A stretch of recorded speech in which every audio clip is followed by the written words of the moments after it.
Почитувани гледачи, почитувани слушатели, ви посакувам Божи благослов.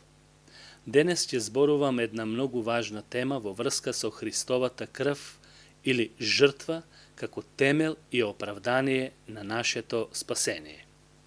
Оправданието или оправдувањето се стекнува само преку вера во Христовата помирителна жртва.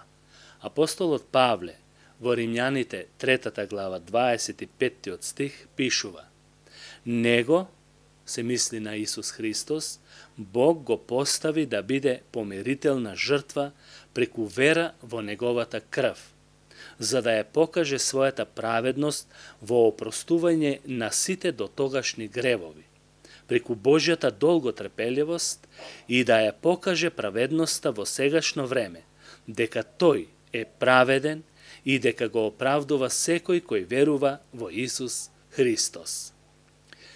Како прво, Христовата жртва или крв е сила за духовен живот. Затоа Исус им рече на јудејците: ако не го јадете телото на човечкиот син и не ја пиете неговата крв, ќе немате живот во себе. Ова е запишано во Евангелието според Јован, 6 глава, 53 стих. Христовата крв го чисти човечкиот живот од секој грев. Не постои таков грев кој што Бог не би можел да го прости.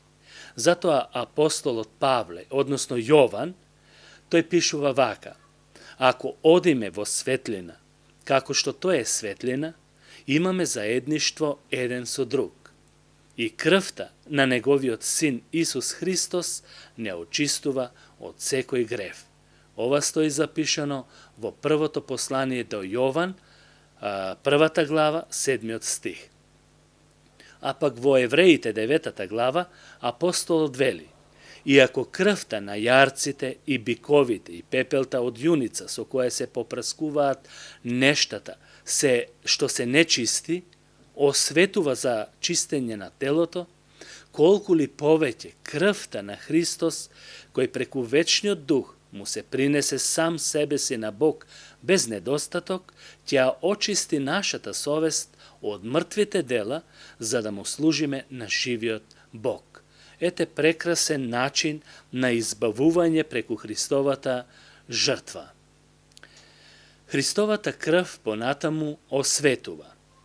Ние сме според Божјата промисла, како што пишува апостолот Петар, избрани според промислата на Бог Таткото, преку осветувањето на духот за послушност и поросени со крвта на Исус Христос. Милоста и мирот да ви се умножат, пишува апостолот Петар. Преку Христовата крв имаме близина и заедништво. Заедништво помеѓу верните браќа и сестри во Христос. Тој вели понатаму вака, односно апостолот Павле: а сега, во Христос Исус, вие кои некогаш бевте далеку, станавте блиски преку крвта, преку Христовата крв. Значи, преку Христовата крв имаме и смелост во молитвата да добиваме помош, и тоа вели Библијата во секое време кога му пристапуваме.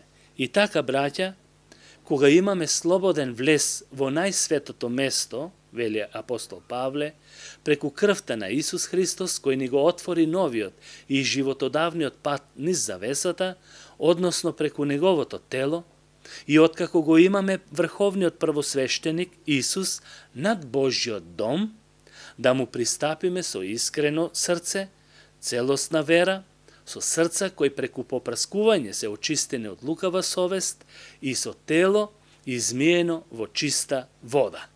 Евреите 10 глава 19 стих и понатаму.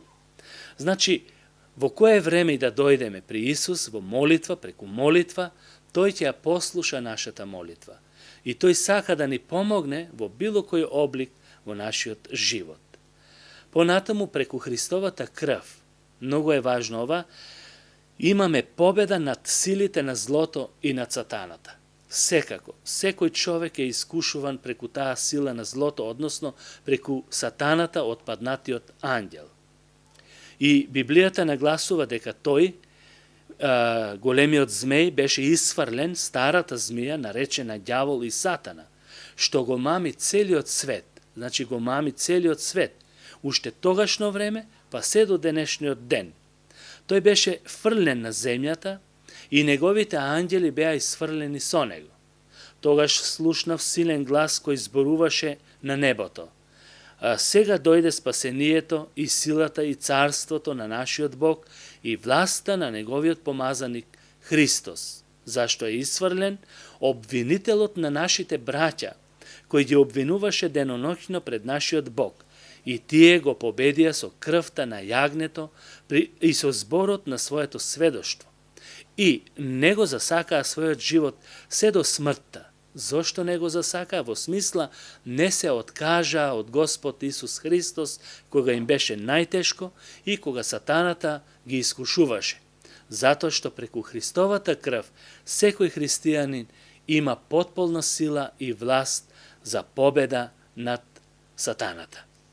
Така што, кога ќе земеме сето тоа предвид, можеме да го заклучиме следново. Прво, преку Христовата крв ние имаме сила за духовен живот, бидејќи Христос преку духот живее во нашите срца. Потоа преку Христовата крв ние сме очистени или Бог го очистува нашиот живот од секаков грев. Трето, Христовата крв го осветува нашиот живот. Сме посветени. Четврто, преку Христовата крв имаме заедништво и близина со нашиот Бог преку Исус Христос, кој што е единствен посредник помеѓу Бог и луѓето. Значи, не постојат повеќе посредници. Само Исус Христос е единствениот посредник за наше добро, за наше спасение. И петто, преку Христовата крв имаме смелост во молитвата и добиваме помош. Значи, во кое време да дојдеме, тој ќе одговори на нашите потреби и барања. И преку Христовата крв имаме целосна победа над силите на злото и над сатаната. Нека му е слава на Господ Исус Христос, што ни ги овозможува овие предимства и можности со вера во неговата жртва на Голгота, што се случи пред 2000 години, можеби и повеќе веќе, бидејќи Господ Исус Христос е нашиот застапник, нашата померителна жртва. Нему нека му е слава и чест во сите векови. Амин.